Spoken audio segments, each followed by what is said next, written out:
നമ്മുടെ എല്ലാം മനസ്സിനെ ഇത്രമാത്രം പിടിച്ചുലയ്ക്കപ്പെട്ട ഒരു സംഭവം സമീപ ഭൂതകാലത്തുണ്ടായിട്ടില്ല. അത്രയേറെ ലോകത്തെ തന്നെ നടുക്കിയ ഒരു വലിയ ദുരന്തമായിട്ടിത് മാറിക്കൊണ്ടിരിക്കുകയാണ്. 45 പേരുടെ മരണമാണ് ഈ സംഭവവുമായി ബന്ധപ്പെട്ട് ഇന്ത്യയിലുള്ള ആളുകളായി ഇപ്പോൾ സ്ഥിരീകരിക്കപ്പെട്ടിട്ടുള്ളത്.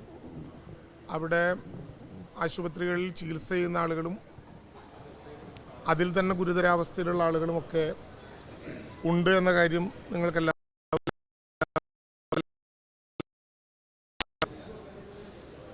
രാജ്യത്തെ ഗവൺമെൻറ്റും അതനുസരിച്ച് സംസ്ഥാന ഗവൺമെൻറ്റും വളരെ കാര്യക്ഷമമായ കാര്യങ്ങളിൽ ഇടപെടാവുന്ന വിധത്തിലുള്ള നടപടികളാണ് എടുത്തിട്ടുള്ളത്.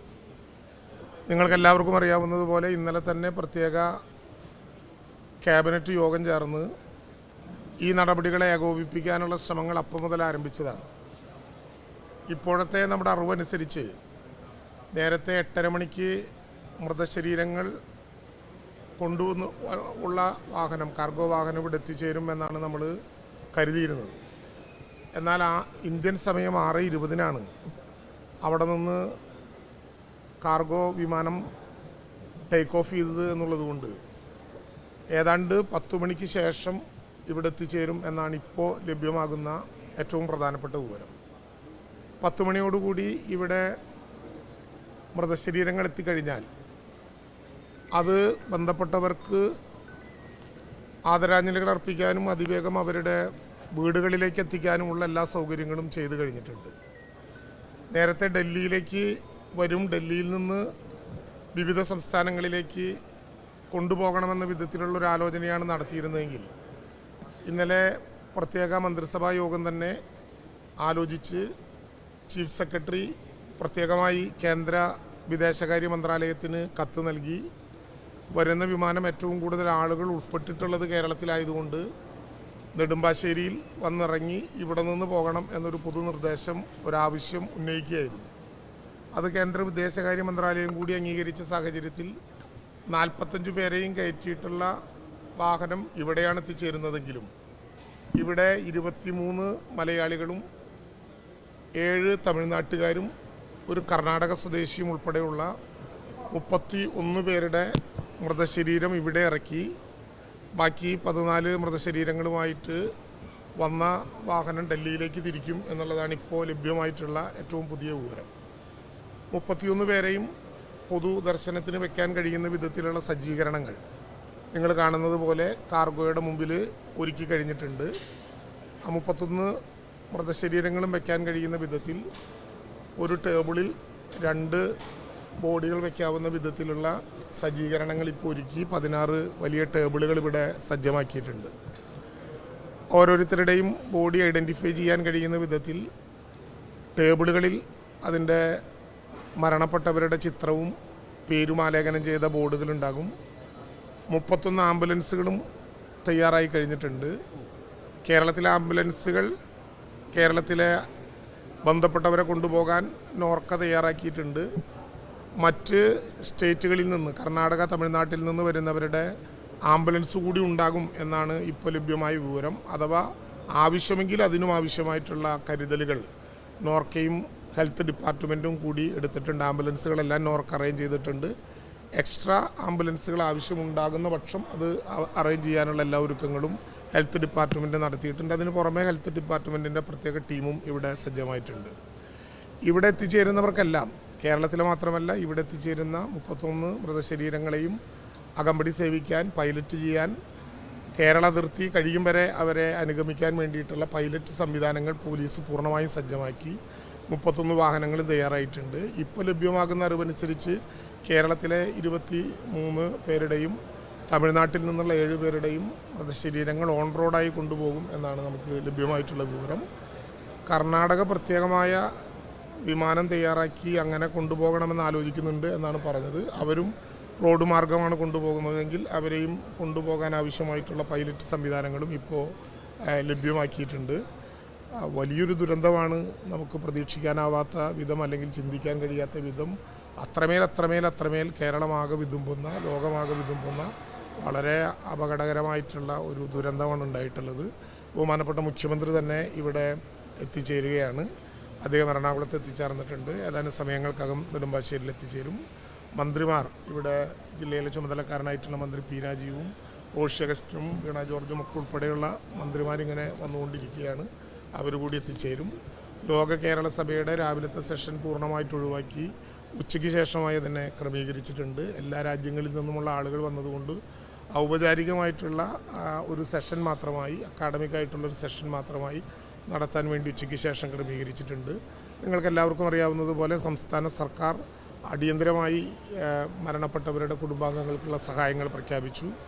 കേരളത്തിൽ നിന്നുള്ള പ്രവാസി മലയാളികളുടെ സഹായങ്ങൾ ഇതിനകം തന്നെ പ്രഖ്യാപിക്കപ്പെട്ടു കഴിഞ്ഞു.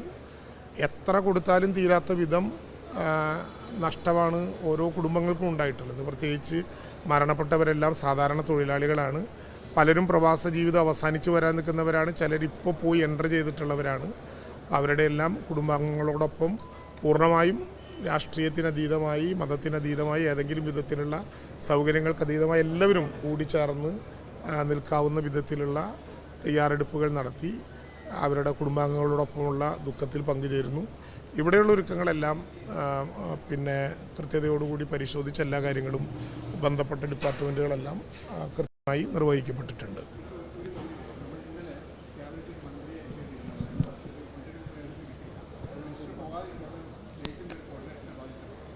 സ്റ്റേറ്റിൻ്റെ കോർഡിനേഷനെ ബാധിച്ചിട്ടില്ല. കാരണം ചീഫ് സെക്രട്ടറി അതാത് സമയങ്ങളിൽ ബന്ധപ്പെട്ടിട്ടുണ്ട്. പക്ഷെ കുറച്ചുകൂടി നന്നായി ചെയ്യാമായിരുന്നു. അതുകൊണ്ടാണ് ക്യാബിനറ്റ് കൂടിയപ്പോൾ തന്നെ വളരെ പെട്ടെന്ന് ആരോഗ്യവകുപ്പ് മന്ത്രിയെ അങ്ങോട്ട് അയക്കാനുള്ള നിർദ്ദേശം എടുത്തത്. ടിക്കറ്റ് ഉൾപ്പെടെ എടുത്തിട്ടാണ് കേന്ദ്ര പേഴ്സണൽ മന്ത്രാലയത്തിൻ്റെ അനുമതിക്ക് വേണ്ടി അയച്ചു കൊടുത്തത്. അത് നിഷേധിക്കപ്പെട്ടത് വളരെ ദൗർഭാഗ്യകരമായി പോയി. അങ്ങനെ ഉണ്ടാകാൻ പാടില്ലാത്തതാണ്. ഒരു ദുരന്ത മുഹൂർത്തത്തിൽ അത്തരം വിധത്തിലുള്ള വിഷയങ്ങൾ ചർച്ച ചെയ്യേണ്ടതില്ല എന്നുള്ളത് കൊണ്ട് ഇപ്പോൾ അതിനൊരു ചർച്ചയ്ക്ക് വിധേയമാക്കുന്നില്ല. പക്ഷേ ബഹുമാനപ്പെട്ട മന്ത്രിയെ, പ്രത്യേകിച്ച് അവരോടൊപ്പം ഒരു IAS സീനിയർ ഉദ്യോഗസ്ഥനെ കൂടി പറഞ്ഞു വിടാൻ കേരളം കാണിച്ച ഒരു ആർജവത്തെ ആ വിധത്തിൽ കൊണ്ടുപോകാമായിരുന്നെങ്കിൽ മൃതശരീരങ്ങൾ കൊണ്ടുവരുന്നതിനൊന്നും ഒരു തടസ്സവും ഉണ്ടായിട്ടില്ല. കാരണം നോർക്കയുടെ മുഖ്യമന്ത്രിയുടെ പ്രത്യേക നിർദ്ദേശപ്രകാരം അവിടെയും നമ്മൾ പ്രത്യേകമായിട്ടുള്ള ടീമിനെ നിയോഗിച്ചുകൊണ്ടുള്ള നടപടിക്രമങ്ങളും പ്രത്യേക ഹെൽപ്പ് ഡെസ്കും ഇട്ടു. യൂണിവേഴ്സൽ വിഭാഗത്തിൽ കോർഡിനേറ്റ് ചെയ്യാനുള്ള സൗകര്യങ്ങളുണ്ടാക്കി. അതുകൊണ്ട് അതൊന്നും തടസ്സമായില്ല. എങ്കിലും അവരെ ആശ്വസിപ്പിക്കാനും പ്രത്യേകിച്ച് അവിടെ ചികിത്സയിൽ കഴിയുന്ന ആളുകളുടെ ചികിത്സാപരമായിട്ടുള്ള കാര്യങ്ങളിൽ പരിശോധന നടത്താനും കൂടുതൽ സൗകര്യം ഉണ്ടാകാമായിരുന്നു. കേരളത്തിൽ കുറച്ചുകൂടി അവിടെയുള്ള മലയാളികൾക്കൊരു ആത്മസംതൃപ്തിയോ അവരുടെ മനസ്സിലുള്ള ഈ വിതുമ്പലോ ഒന്ന് ഒഴിവാക്കാൻ ഒരു മന്ത്രിയുടെ സാന്നിധ്യം അവിടെ അനിവാര്യമായിരുന്നു. അതും ആരോഗ്യവകുപ്പ് മന്ത്രിയെ തന്നെ അങ്ങോട്ട് അയക്കണമെന്ന് നിശ്ചയിച്ചത് ഈ കാര്യങ്ങളിൽ തുടർന്നുള്ള ചികിത്സ അവിടെ തന്നെ വേണ്ടി വരുമോ, കൊണ്ടുവരേണ്ടതുണ്ടോ, ഇങ്ങനെ തുടർന്നുള്ള കാര്യങ്ങളിൽ അറിയിക്കാൻ വേണ്ടിയിട്ടാണ്. പക്ഷെ ഇതൊക്കെയാണെങ്കിലും കേരളം ആ പ്രവർത്തനങ്ങൾ അവിടുത്തെ മലയാളി സമൂഹവുമായിട്ടും കേന്ദ്ര ഗവൺമെൻറ്റിൻ്റെ ബന്ധപ്പെട്ടവരുമായിട്ടും നോർക്കയുമായിട്ടും ഒക്കെ ബന്ധപ്പെട്ടത് കുറവില്ലാതെ കൊണ്ടുപോകുന്നുണ്ട്. ഇതാണ് അതുമായി ബന്ധപ്പെട്ട് അറിയിക്കാനുള്ള കാര്യം. പക്ഷേ ദൗർഭാഗ്യകരമായി അങ്ങനെ ഒരു അവസരം എന്ന് പറഞ്ഞാൽ അവർ പോയി അവിടെ ഒരു സേവനം ചെയ്യാനുള്ള ഒരു അവസരം നിഷേധിക്കപ്പെട്ടത് വളരെ ദൗർഭാഗ്യകരമായി. ഏറ്റവും കുറഞ്ഞ നേരം കൊണ്ട് കഴിയണമെന്നാണ് നമ്മൾ കരുതുന്നത്. കാരണം ഇവിടെ ഔപചാരികമായ അധിക നേരം ഉണ്ടാകില്ല. മാത്രമല്ല ഏറ്റവും വേഗതയിൽ അവരവരുടെ വസതികളിലേക്ക് എത്തിക്കാൻ. കാരണം അത്രമാത്രം സങ്കടമാണ് ഓരോ സ്ഥലത്തും. തോരാത്ത കണ്ണീരാണ്. കുടുംബാംഗങ്ങളുടെ മാത്രമല്ല നാട്ടിലെ ജനങ്ങളുടെ മുഴുവൻ ഒരു തോരാത്ത കണ്ണീരാണ്. അതുകൊണ്ട് ഇവിടെ അധിക നേരം വെച്ച് വൈകിപ്പിക്കുകയോ കാത്തിരിക്കുകയോ ഒന്നുമില്ല. ഇവിടെ വന്ന സംസ്ഥാന സർക്കാരിന് വേണ്ടിയിട്ടുള്ള അന്ത്യോപചാരം അർപ്പിക്കും. ബന്ധപ്പെട്ട ബന്ധുക്കളും ആളുകളും വരുന്നുണ്ടാകും.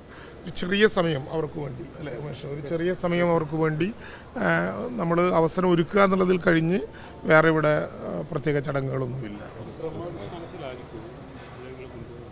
അതെ, അതിനെല്ലാം കൃത്യമായി ഓരോരുത്തരുടെയും 45 പേരുടെ പ്രത്യേകമായിട്ടുള്ള ബഹുമാനപ്പെട്ട റോഷി അഗസ്റ്റ് മിനിസ്റ്റർ കൂടി എത്തിച്ചേർന്നിട്ടുണ്ട്.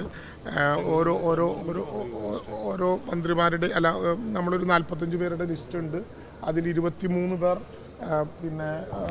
മലയാളികളായിട്ടുള്ള ആളുകളുണ്ട്, 7 പേർ തമിഴ്നാട്ടുകാരുണ്ട്, ഒരാൾ കർണാടക. ഈ 31 പേരുടെയും ഓർഡർ തയ്യാറാക്കിയിട്ടുണ്ട്. ഇപ്പോൾ ഇഷ്യൂ ചെയ്യാം, ഓരോന്നും ഇഷ്യൂ ചെയ്യാം. എന്ന് മാത്രമല്ല ബന്ധപ്പെട്ട ആംബുലൻസിലെല്ലാം അവരുടെ പടത്തോട് കൂടിയിട്ടുള്ള നെയിം ബോർഡുകൾ നമ്മൾ ഫിറ്റ് ചെയ്തിട്ടുണ്ട്. ഓരോ ടേബിളുകളിലും ഏറെ താമസിയാതെ അത് പ്രദർശിപ്പിക്കും. അപ്പോൾ അതുകൊണ്ട് കൊണ്ടുവരുന്ന ബോഡികളുടെ ഒരു സ്ഥിതിയൊക്കെ നമുക്കറിയാലോ. അപ്പോൾ വേറെ തെറ്റുകളൊന്നും പറ്റാതിരിക്കാൻ അവിടെ ബോക്സിൽ നാമങ്ങൾ പതിച്ചിട്ടുള്ളത് പോലെ തന്നെ ഇവിടെ ടേബിളുകളും പതിക്കും, അതുതന്നെ ആംബുലൻസുകളും പതിക്കും. ഏതെങ്കിലും വിധത്തിലുള്ള കൺഫ്യൂഷൻ ഈ കാര്യത്തിൽ ഇല്ലാതിരിക്കാൻ വേണ്ടിയിട്ടാണ് അങ്ങനെ നടപടി.